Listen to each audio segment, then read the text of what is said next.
என்ன நீ சாப்பாடு போட்டு வந்துட்டீங்களா? ஆமாம்மா, சாப்பாடே போட்டு வந்துட்டேன். இந்தா சாப்பிடு, சாப்பிட்டுட்டு பேசுவீங்க. ஏன் நீ 3 முட்டையை போட்டு வச்சிருக்கீங்க? 1 போட்டா ஆவாதா? எதுக்கு இத்தனையை போட்டு வச்சிருக்கீங்க? உங்களுக்கெல்லாம் வச்சுக்க வேண்டியதானே? அட எங்களுக்கெல்லாம் இருக்குமா, நீ சாப்பிடுமா. வந்த சம்மந்திக்காரிக்கு ஒரு கறி கொஞ்சம் ஆக்கி கொடுக்க முடியல, அதான் முட்டையை வாங்கியிருக்கேன், சாப்பிடு. அண்ணி எனக்கு 1 போதும், நீ மற்றதை எடுங்க, பிள்ளைங்களுக்கு கொடுங்க. அத்தை சாப்பிடுங்க அத்தை. ஏமா 1 போதும், நீ 2 முட்டை எடுத்துருங்க. நீ யாரு சாப்பிடு ஒழுங்கா சொல்லிவிட்டேன். ஷோ என்ன இந்த அண்ணி இப்படி பண்றாங்க. ஏமாடி மகா 1 முட்டையை எடுத்துக்கமா. அத்தை இங்க ஒன்றும் நான் சாப்பிடாமலாம் இல்லை, நீங்க முதல்ல சாப்பிடுங்க. அன்புக்குட்டிக்கு இன்னைக்கு மீட்டிங், நாங்க என்னாச்சு ஏதாச்சுன்னு தெரியல. உமாவும் மாப்பிளையும் போயிருக்காங்கம்மா. நான் தான் இந்த வடை எடுத்துக்கிட்டு வந்துட்டேனே, என்னாச்சு ஏதாச்சுன்னு வேற தெரியலையே. வீட்டுக்கு போனாதான் என்ன ஏதுன்னு தெரியும்.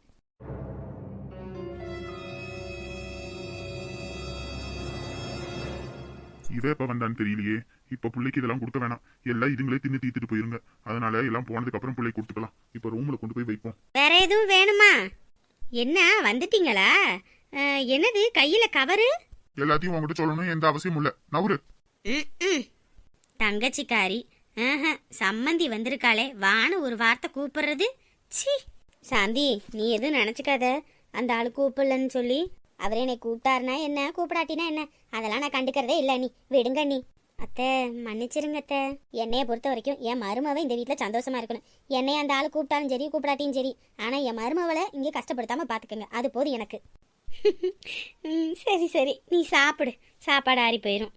சரிங்க. நீ மகா உனக்கு எதுவும் எடுத்துட்டு வரவா, சாப்பிட்றியா? அண்ணி அதான் பழமெல்லாம் வாங்கிட்டு வந்தால, எடுத்து கொடுங்க சாப்பிடட்டும். ஐயோ என்னால் சாப்பிடவே முடியல. சாப்பிடணும்னா என்ன அண்ணி, ஜூஸ் போட்டு கொண்டு வந்து கொடுங்க, நீ பழத்தெல்லாம் குடிக்கட்டும். ஆத்தி மொத்தத்துல டெலிவரிக்கு அப்புறம் நான் பூசணிக்காய் மாதிரி வீங்க போறேன்னு மட்டும் தெரியுது. ஏ மச்சி மச்சி, இங்கே வண்டி நிறுத்திருங்கடா. டேய் மச்சான், அந்த சைடுல நிறுத்திடுவோம்டா. இல்லடா கேட்டேன், பஸ் இங்கதான் வருமாமா, எதுக்கு சும்மா அங்க போய் நிறுத்திட்டு நாங்க இங்கே இறங்கிக்கிறோம், நீ இந்த வண்டி எடுத்துக்கோ. சரி மச்சி. ஏ மச்சி, உன்னையும் தானே வர சொன்னாங்க, நீயும் வரலாம்ல. இல்ல மச்சி, இப்பதான்டா வேலைக்கு சேர்ந்திருக்கேன். இந்த நேரத்துல லீவ் எல்லாம் போட்டுட்டு இருந்தா அதெல்லாம் சரிப்பட்டு வராதுடா. பாத்தியா மச்சி, ஒரு காலத்துல மச்சி வேலை வெட்டிக்கே போகாம அங்கிட்டு இங்கிட்டு தெரிஞ்சிட்டு இருப்பான். இப்ப வேலைக்கு போகும் பொறுப்பா இருக்கிறான், லீவ் போடுன்னு சொன்னா கூட போட மாட்டேங்கிறான். அப்படியெல்லாம் இல்ல மச்சி, நீ வேற ஏன்டா. இல்ல மச்சி, இப்பெல்லாம் பொறுப்பு சிகாமணி ஆயிட்டாங்க. சரி மச்சி, அத்தை உன்னை வர சொன்னாங்களே, எப்ப வரதா உத்தேசம்? நீங்க கிளம்புறதுக்கு ஒரு 2 நாளைக்கு முன்னாடி சொல்லுங்க, வரேன். ஆமாண்டா, வரும்போது அம்மாவையும் கூட்டிட்டு வா. ஏன்னா அவங்க வேற, அம்மா ஒரு வாரமாவும் இங்க இருந்தாவணும் ஒரே அடம், என்ன பண்றதுன்னே தெரியல. போயிட்டு வா மச்சி, ஜாலியா இருந்துட்டு வா. நீங்க கிளம்புறதுக்கு 2 நாளுக்கு முன்னாடி சொல்லுங்க, நான் வந்துடுறேன். சரி மச்சி. சரி, அப்புறம் இது வீட்டுக்கு சிக்கன் வாங்கிட்டு போ. ஏன்னா தாத்தா இருக்காரு, அவர் கொஞ்சம் நல்லா காரசாரமா சாப்பிடுவாரு. காசு தரவா? அட அதெல்லாம் ஒண்ணு வேணாம், நான் வாங்கிக்கிறேன். நீங்க முதல்ல கிளம்புங்க, பஸ் வந்துடும். ஓ சரி மச்சி. தங்கச்சிமா பார்த்து பத்திரமா போயிட்டு வாங்க. சரிங்கண்ணா. அத்தையும் மாமா எல்லாத்தையும் கேட்டேன்னு சொல்லுங்க, நானும் ஒரு 2 நாள்ல வந்துடுறேன். சரி மச்சி. கதிரும் கண்மணி கிளம்பிட்டாங்களா என்னன்னு தெரியலையே. போன் அடிச்சு பாப்போம், பிள்ளைங்க பசியோட வருங்க. யாருங்க போன்ல? வேற யாரு, நம்மள வர வைக்கணும்னு சொல்லிட்டு காத்துட்டு இருக்காங்களே, அம்மா தான். எடுத்து பேசுங்க. அம்மா சொல்லுங்கம்மா.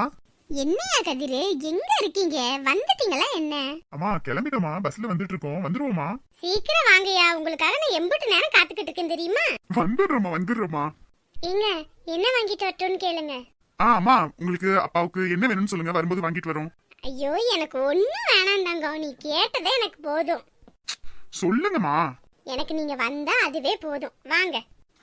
சரிம்மா, நானே ஏதாவது வாங்கிட்டு வரேன், சரிங்களா? வைக்கிறேன். வெரசா வாங்கயா, உங்களுக்கோசரம் விருந்தெல்லாம் ஆக்கி வச்சுட்டு உட்காந்துருக்கேன் சாப்பிடாம கூட.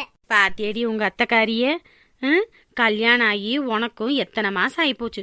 ஒரு நாள் ஒரு பொழுது வீட்டுக்கு கூப்பிட்டு சோறாக்கி போட்டிருப்பா. யாரோ எவனோ ஊர் பேரு தெரியாதவனை வீட்டுக்கு கூப்பிட்டு சோறு போடுறாளாம். இந்த கூத்து எந்த வீட்லயாவது நடக்கும்? ஆமா, இது சோறாக்கி போடுன்னு நம்ம உட்காந்துருக்கோம். ஏமா நீ வேற. வீட்டுக்கு வந்தா நமக்கே சோறு போடுறதுக்கு முடியல, ஊர்ல உள்ளவனுக்கு சோறு போடுறாளாமா. என்னங்கடி பேசி முடிச்சிட்டீங்களா? என்ன பேசுறதுக்கு எதுவும் இருக்குதா?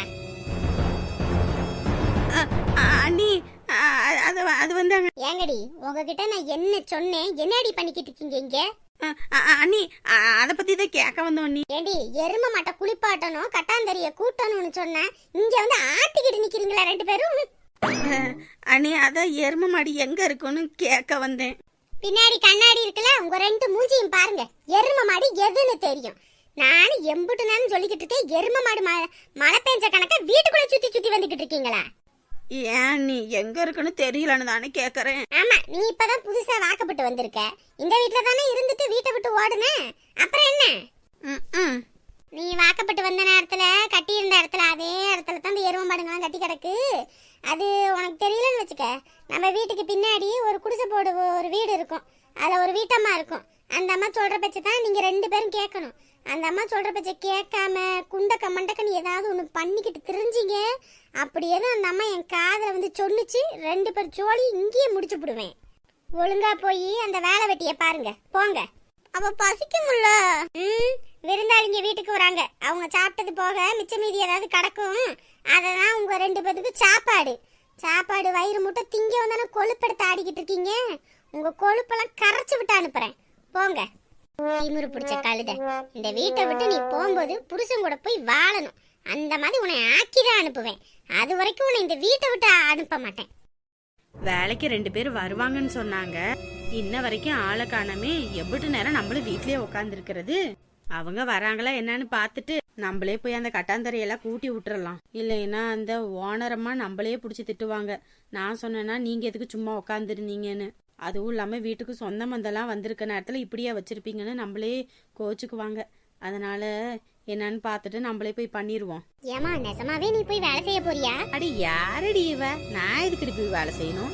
அப்புறம் வேலை செய்யலன்னா திட்ட மாட்டாங்களா? அவ திட்டுனா நான் பயப்படணுமா? அவளோட அதிகம் இந்த சொத்துக்கு எனக்கு தாண்டி உரிமை இருக்குது. இத்தனை நாள் வரைக்கும் இந்த பக்கமே நீ வரல, இப்ப சொத்துல உரிமை கேட்டு பங்கு கேட்டினா உன்னை சும்மா விடுவாங்களாமா? ஏரடி, புருஷன் வீட்டு சொத்துல நாத்தனார்காரிங்களுக்கு உரிமை இருக்குதோ இல்லையோ, ஆனா மருமவளை எனக்கு உரிமை இருக்குடி பங்கு கேட்கறதுக்கு. ஏமா, நீ பங்கு கேட்டு முத்து வாங்காம இருந்தா சந்தோஷம்தான். அடி போடி. ஷப்பா, எவ்வளோ நேரம் ஆகுன்னு வேற தெரியலையே. வருவாங்களா இல்ல வராம இது இருக்காங்களான்னு தெரியலையே. இல்ல வழி தெரியாம இது முழிச்சுக்கிட்டு இருக்காங்களா? ஏமா, இந்த வீடாமா? ஆமாமா, இந்த குடிசைத்தான். ஏமா, அந்த அத்தைக்காரி சொன்னாலே இந்த வீட்டுல இருக்கிற ஆளுக்கு கீழே தான் நம்ம வேலை செய்யணும்னு, அப்படித்தான் நம்ம வேலை செய்ய போறோமாமா? ஏண்டி, அங்கேயே எனக்கு கீழே தான் அத்தனை பேர் வேலை செஞ்சு என் கையால கூலி வாங்குவாளுங்க. நான் இங்கே வந்து வேலை செய்யணும்னு எனக்கு என்ன தலையெழுத்தா? மொத்த வேலையும் இந்த வீட்டுக்குள்ள இருக்கிற ஆளை எவ்வளோ ஒருத்தி அவ தலையில கட்டிப்புட்டு நம்ம இருப்போண்டி. அத்தைக்கிட்ட சொல்லிட்டா? அவகிட்ட சொன்னா அவளுக்கு என்ன 2 கொம்பா இருக்கு, நம்மள முட்டி தூக்கி வீசிடுவாளா? ஏண்டி நீ வேற? நான் சாதாரண ஆள் கிடையாதுடி. இந்த சொத்துக்கெல்லாம் உரிமையான உங்க அப்பனோட பொண்டாட்டி. அப்படின்னா இந்த வீட்டு மகாராணின்னு அர்த்தம். மகாராணி சாணியில வந்திருக்க மகாராணின்னு நினைப்பாங்க. நீ என் வாயில நல்லா வாங்கி கட்டிட்டு தான் போறேன்னு நினைக்கிறேன். நீ இப்படியே பேசிக்கிட்டு இருந்தானா அத்தைக்காரி இன்னும் கொஞ்ச நேரத்துல வந்து இன்னும் வேலை செஞ்சு கிளிக்கிளியாடின்னு சொல்லி நல்லா வாங்கி கட்டுவான். வாமா, வந்து கூப்பிடுமா. சரி, இந்த வீட்டுல இருக்குதே அது பேர் என்னன்னு அது கேட்டு வந்தியா? எனக்கு என்ன தெரியும்? இதெல்லாம் கேட்டுறாத, மத்ததெல்லாம் வாய்க்குள்ளேயே வக்கனையா பேசு. ஓம்பிள்ளையாச்சே, அதெல்லாம் நல்லா தான் வரும். இது மட்டும் நல்லா வருது. வாடி. டா, வீட்டுல யாரு? அப்பாடா, ஒரு வழியா வந்துட்டாங்களா? சரி போவோம். தரங்கடி, வீட்டுல ஆள் இருக்கீங்களா இல்லையா?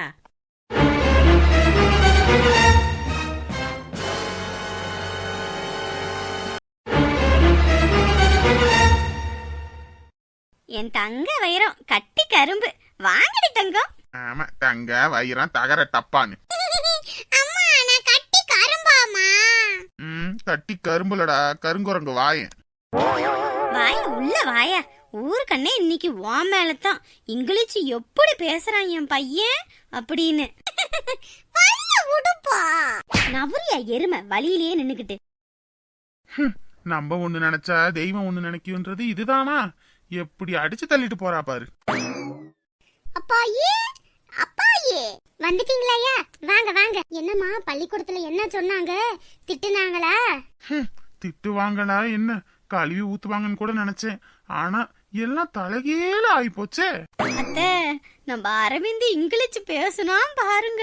அப்பா, நான்லாம் வாயடிச்சு போயிட்டேன். அந்த சாரு கூட அத்தை அரவிந்தா இப்படி எல்லாம் பேசுறான்னு ஆச்சரியப்பட்டாங்க. அத்தை, என் தங்க புள்ள இங்கிலீஷ் எல்லாம் பேசுறீங்களா? என்னடா தங்கம் பேசுனீங்க? இங்கிலீஷ் போயமும் அப்புறம் தமிழ்ல வந்து மனப்பட செயலு எல்லாமே நான் சொன்னேன். சாரு இது சொல்லு அது சொல்லுன்னு கேட்டாங்க, எல்லாமே சொன்னேன். ஐயோ எல்லாம் சொன்னீங்களா? அத்தை சத்தியமா சொல்றேன் அத்தை, என்னால நம்பவே முடியல. அரவிந்த் ஒழுங்கா படிக்க மாட்டான் வைக்க மாட்டான், அப்படித்தான் இப்படித்தான்னு சொல்லுவாங்க. நான் இவனை போட்டு பந்தாடணும்ட்டு தான் போனேன். கடைசியில எல்லாம் தலைகீழ ஆயிடுச்சு. எப்படியோ அமுதா அரவிந்த் படிச்சிருவான் இனிமே, எனக்கு அந்த நம்பிக்கை வந்துருச்சு. ஆமா அத்தை, எனக்கும் அந்த நம்பிக்கை வந்துருச்சு. ஆனா இவன் இதெல்லாம் எப்படி சொன்னான்ற நம்பிக்கை தான் எனக்கு வரல. நானே அரவிந்த் இப்படியெல்லாம் படிச்சிருக்கானேன்னு சந்தோஷப்பட்டுக்கிட்டு இருந்தா, இந்த ஆளு வாயை வச்சுட்டு கம்முன்னு இருக்காம அதை சொல்லுங்க இதை சொல்லுங்க, இவன் படிக்க மாட்டான் அப்படி இப்படின்னு பேசிட்டு இருக்காரு அத்தை. அவன் தான் ஒரு வீணா போன விளங்காதவன். அவன்கிட்ட எதுக்குமா நீ ஓரி அடிக்கிட்டு இருக்க? அதை விடுமா. பேராண்டி எப்படி படிச்சான் அதை சொல்லு. பெத்தி எடுத்தவத்தான் என்னையும் தத்து கொடுத்து புட்டா, மருமவ கிட்ட தானே என்னையும் உதவாங்க வச்சு புட்டா. சரி அரவிந்த் குட்டி, எப்படி தங்கம் அதெல்லாம் பேசுனீங்க, அதெல்லாம் சொன்னீங்க? அதுவா, நேத்து தாத்தா இருந்தார்ல, அந்த தாத்தா தான் இது படி அது படின்னு சொல்லிக்கிட்டே இருந்தாங்க. படிக்கலன்னா வீட்டுக்குள்ள விட மாட்டேன்னு சொன்னாங்கல்ல, அப்பதான் அதெல்லாம் படிச்சு தாத்தா கிட்ட ஒப்பிச்சேன். சார அதையே கேட்டாங்க, அதனால தான் நான் எல்லாம் சொல்லிட்டேன். ஐயோ அத்தை, இத்தனை நாள் இவனை எப்படி படிக்க வைக்கிறதுன்னு நினைச்சேன். இதுதான் காரணமா? இனிமே அப்பா கிட்ட தான் அத்தை இவன் படிக்கணும். அம்மா இனிமே நானே சூப்பரா படிப்பேம்மா. எல்லா பிள்ளைங்களும் எனக்கு கை தட்டுனாங்க. சாரு கையில ஸ்டார் எல்லாம் போட்டு விட்டாங்கம்மா. நல்லா படிச்சினா 10 ஸ்டார் போடுவேன்னு சொன்னாங்கம்மா. சரிடா தங்கம், நீ ஒழுங்கா படி. நீ கேட்கறதெல்லாம் அம்மா வாங்கி தரேன். நீ ஒழுங்கா படிச்சினா நம்ம இப்ப கதிரண்ணனுக்கு செயின் போட்டோம்ல தங்கத்துல, அந்த மாதிரி உனக்கும் தங்கத்துல வாங்கி தருவேன். ஆக மொத்தத்துல பெத்த பையனுக்கு நீ எதுவும் வாங்கி தர மாட்ட, மருமவ கையில உதத்தான் வாங்கப்படுவ. ஹலோ ஃப்ரெண்ட்ஸ் அண்ட் ஃபேமிலி, எல்லாரும் எப்படி இருக்கீங்க? நிச்சயம் எல்லாரும் நலமா இருப்பீங்கன்னு நம்புறோம். நம்மளோட வீடியோ உங்களுக்கு பிடிச்சிருந்துச்சுன்னா மறக்காம லைக் பட்டனை தட்டி விடுங்க. ஏன்னா நீங்க கொடுக்குற ஒவ்வொரு லைக்ஸ் தான் மேற்கொண்டு நிறைய வீடியோஸ் அப்லோட் பண்றதுக்கு நமக்கு ஒரு மோட்டிவா இருக்கும். நம்ம வீடியோ உங்க ஃப்ரெண்ட்ஸ் அண்ட் ஃபேமிலியும் பார்க்கணும்னா மறக்காம ஷேர் பண்ணிடுங்க. சொந்தம் தொடர சப்ஸ்கிரைப் பண்ணி